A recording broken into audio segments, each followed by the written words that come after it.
I'm a mess. In many significant ways, I'm trying not to be, but it's damn near impossible to grow out of the shit you won't admit to. It is, for that reason, very important to be able to be messy in public. It is, for another reason, important to be able to be messy in public. Sometimes you're just doing messy shit. Hi, I'm TX Watson. I'm a PhD student studying communication, and my university has asked me not to name them in public appearances. Welcome to episode 3 of my untitled series on what the fuck is wrong with the way the Academy communicates. Scholarship is messy. Oh, there are the very clean bits, the methodological investigations and strict formal publications, but those are the very end of a process that starts with wandering around the forest of available information until you find an interest and chase it down. And once you've got your hands on a thing you want to study, you're still a long way from the structured part. You've got to turn your interest into a question. Then you've got to turn your question into a research question, which is different. And then you've got to figure out what kind of structured system, what methodology you want to use to investigate that research question. If a methodology even exists for the kind of question you're asking, which it sometimes doesn't. And that's not to mention the politics of it. Got to be delicate with the way you study things. If you study them too much like other departments would study them, that might make the administrators think that you're basically the same department and there's no reason to fund you both. Oh, and be careful who sees all this go down, too. We wouldn't want the public to think that we're disordered. We wouldn't want to look weak, not with all of the anti-intellectualism going around. Other scholars get to know, get to joke about it even, but when a layperson asks, the Academy is very strictly and very rigorously different from what they're doing when they just fucking think about shit and try to figure it out. And there's the third reason to let people see the mess, because who gets to know, who gets to be in on the joke, who gets to commiserate and confide, they're the community, they're family. The vulnerability of letting people see you try and fail, see you make mistakes, see you have bad ideas and pursue them all the way to the point where the world forces you to admit you were wrong. Those are the people you trust. That's who you're really in the world with. Everyone else is outsiders, enemies even, untrustworthy and unwelcome. I want you to feel welcome in my world. I want you to feel safe here. And that doesn't mean never fucking up. It means letting you witness the ways that I'm capable of making mistakes. It means not lying to you when I get things wrong, even to the point of telling you when I do things wrong on purpose for selfish reasons. Because I can't make myself immune to being selfish, but I can make it as easy as possible for you to notice when it looks like I'm doing that and call me out. You don't make the forest safe by killing all the poisonous plants. You make the forest safe by learning what poison ivy looks like. And the Academy is a forest. It's a huge mess of different kinds of geography and growth. Hills and rivers and trees and birds and foxes and snakes, and half the trails are little more than memories. I got a lot of comments on my last video of people informing me that actually there are some areas of study where it's really important to be able to make the work complex enough that it will be inaccessible to general audiences. It got to the point where I just started linking to the timestamp of the part of the video where I say exactly that.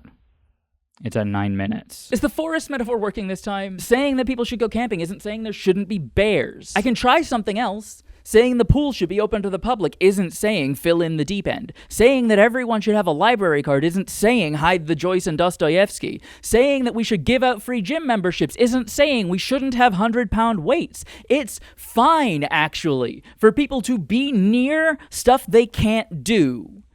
Good, even. Healthy. It's not doing us any favors as a civilization that we are protecting people from a close personal awareness that there are things they're not capable of understanding. The worst thing about this defensive impulse in the Academy to close ranks and protect each other from the risk that lay people might witness us disagreeing, getting things wrong, being messy, is that it makes the worst of the anti-intellectualism problem so much worse. When your cousin thinks that the Academy is a giant conspiracy and scholars are putting aside their concern for the truth to sell a coordinated falsehood, you do nothing to falsify that hypothesis when you refuse to admit that you've got a colleague who you think is a clown fool who's never had a good idea in his entire career. The conspiracy angle is ridiculous. Like, the Academy is a fundamentally anarchist institution. Doing like a weird authoritarian cosplay. Like, we have so many hierarchies, we have so much status and privilege that simultaneously provides the architecture within which the work can happen and constantly fucks the work up in every possible way. But underneath it all, at the very heart of the system, is a fundamental principle of absolute liberation. I don't have to believe you if you can't prove it. The church locked up Galileo and the state locked up Vavilov, but the worst the Academy can do to you is stop paying you.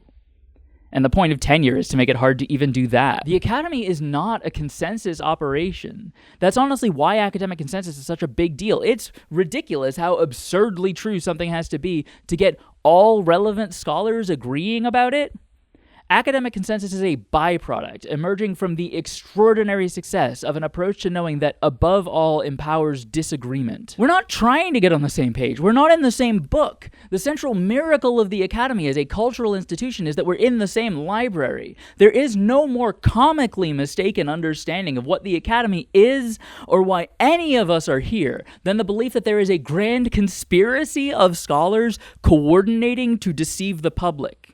You'd have a hard time finding 5 scholars capable of coordinating to deceive a door-to-door Bible salesman, with the notable exception of behavioral scientists. So yeah, I want to see big changes in the Academy. I want to see a lot more integration between the public and the tower. But no, that doesn't mean that I think you physics weirdos with your fetish for incomprehensibility need to be writing at an 8th grade level. We don't need to be on the same page. We don't need to be in the same book.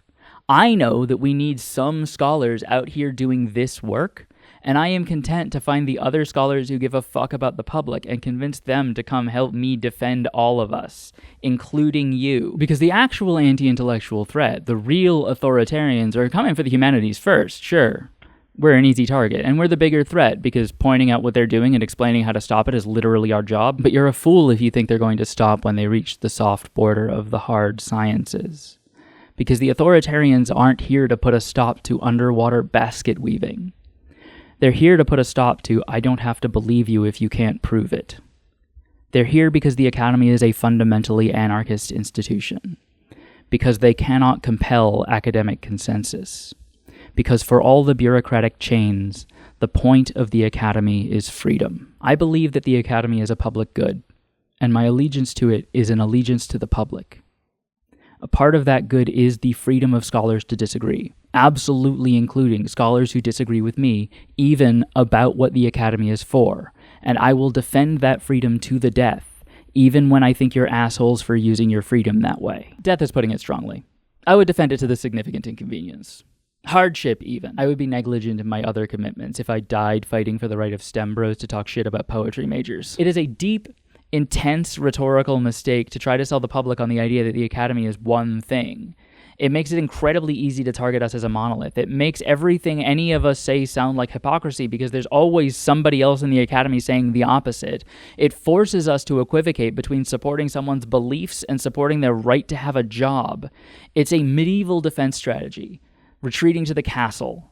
And it's been a bad idea since the proliferation of cannons. And most importantly, it isn't true. This place is messy. It's supposed to be. And if we refuse to show that to the public, then we don't get to be a part of the same world as them. You're about to see my Patreon supporters start scrolling by over here, and I want to thank all of the new people who signed up in the past couple of weeks. I need to grow this Patreon a lot in the next year to make this career plan viable, and you guys are giving me hope. My allegiance to the Academy is to the Academy as a public good, and to that end, I want my financial relationship to the Academy to be accountable to the public, not to university administrators. I want to make my living as a scholar on Patreon because I think that people outside the Academy deserve to have people in the system who break in their favor. So if you've got $5 or $10 a month you can spare, head over to patreon.com/txwatson and sign up. As for what I'm doing with these videos, they were for an independent study and the assignment was to make 3 videos over the course of the semester. I have now done that. If you are disappointed to learn that that means they're over, I have good news. It doesn't. I'm going to keep making them. The plan is every week. So subscribe if you want to see them. And also, because I am a mess, I don't have my shit together enough to make sure that they come out on the same day every week. So ring the bell. The semester's almost over. There's like a week and a half left of classes. And my brain does weird things in the summer, but I'm trying to figure out what I can do to mitigate that. I need to talk to people or my brain melts. I'm going to see how much better I've gotten in the last year at maintaining an active and diverse social life. I'm also going to experiment with things like group live streams, maybe a reading group, stuff online where I can get people together and talking to each other. So you can follow the Patreon for free as well, and that's definitely where I would be announcing anything like that. Thank you for watching. You will see me here again in a week-ish.